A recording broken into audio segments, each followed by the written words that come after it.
अस्सलाम वालेकुम दोस्तों, मिडिल ईस्ट में इस वक्त एमरजेंसी प्लान नाफिज किए जा चुके हैं। बड़े बड़े अरब मुल्कों की जानिब से शेल्टर साफ कर दिए गए हैं और बड़े बड़े वेयर हाउसेस को भी अवाम के लिए तैयार कर दिया गया है और लोगों को घरों में रख कर काम करने की बातें हो रही हैं। वली अहद मोहम्मद बिन सलमान तमाम अरब ममालिक के बड़े बड़े जो ओहदेदारान हैं उनके साथ 1-on-1 टेलीफोनिक राब्ते हो रहे हैं और उसके साथ साथ यूरोप में भी हम मनसबों और लीडरान से बात कर चुके हैं। मुकम्मल तौर पर खित्ता हाई अलर्ट पे है, बल्कि इससे ज्यादा शायद और कोई संगीनी ना हो कि मुल्कों को इस तरह से इमरजेंसी के ऐलानात करने पड़ रहे हैं। वजह क्या है? सब जानते हैं कि अमेरिका ने ऐलान के ऊपर जो हमला किया गया उसके ऊपर वो टारगेट तो उसे अचीव नहीं हुआ, लेकिन शायद वो टारगेट अचीव करना ही नहीं चाहता था। उसके बाद जो खतरे की लहर है कि अब ईरान की जानिब से जो जवाब दिया जाएगा तो उसमें कहीं अगर न्यूक्लियर इस्तेमाल किया गया तो उससे हमारे मुल्कों को नुकसान ना हो। अगरचे ईरान इन ममालिक के ऊपर हमला करने का कोई प्लान नहीं रखता,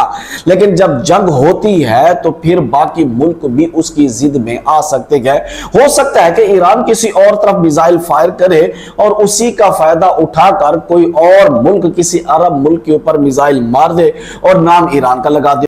तो इन बातों को देखते हुए सबसे पहले जो कुवैत ने ऐलान किया, जितने भी उसके मिनिस्टर हाउसेज हैं, मिनिस्टर बिल्डिंग्स हैं जहां पे हुकूमती ओहदेदारान रहते हैं, उनके नीचे तमाम बंकर्स को रहने के लिए तैयार किया जा चुका है। यानी ये तकरीबन 900 लोगों के रहने की जगह है जिसके अंदर तमाम तर फैसिलिटीज होंगी। न्यूक्लियर हमले के अंदर भी वहां पर लोग सर्वाइव कर सकेंगे। इसको मुकम्मल तौर पर तैयार कर दिया गया है और बड़े बड़े जो वेयर हाउसेज हैं, जो पार्किंग है मुख्तलिफ जगहों के ऊपर, उनको भी अवाम के लिए रेडी कर दिया है ताकि हंगामी हालात में लोग यहां आ सके। और एक ये काम भी किया है कि रिमोटली काम करने के हुक्म दे दिए गए हैं, लेकिन बहुत कम लोग इसको फॉलो करेंगे क्योंकि इसके ऊपर इतनी सख्ती फिलहाल नहीं है।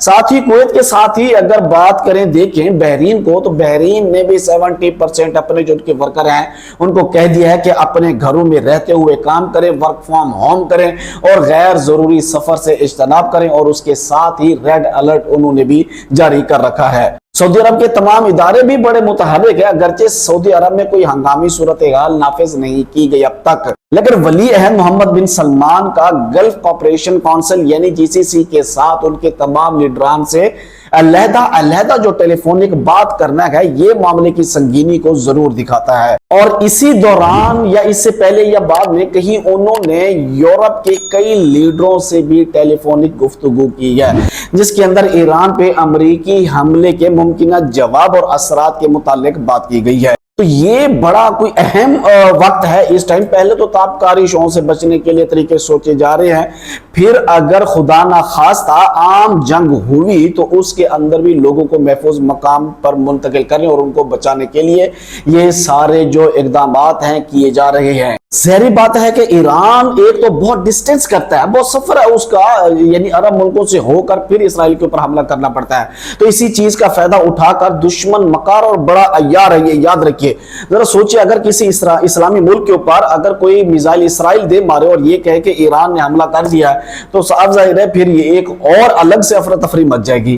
अगर खुदा ना खासा ये मुस्लिम ममालिक एक दूसरे के खिलाफ खड़े हुए, अगर एक दूसरे के साथ इन्होंने जंग शुरू कर दी तो उसका फायदा किसको होगा, ये तकरीबन इस वक्त पूरे मुसलमान जानते हैं। जंग का ये माहौल है, अल्लाह तबारक व तआला इस जंग को जल्द खत्म करे और हक की फतह के साथ और तमाम जालिमों की शिकस्त के साथ जो बेगुनाहों को, मजलूमों को बेदर्दी से कत्ल करते हैं। दुआ करते हैं अल्लाह तबारक व तआला तमाम मुसलमानों को अपनी हिफ्ज़ व अमान में रखे। मुझे दीजिए इजाजत, अल्लाह हाफिज।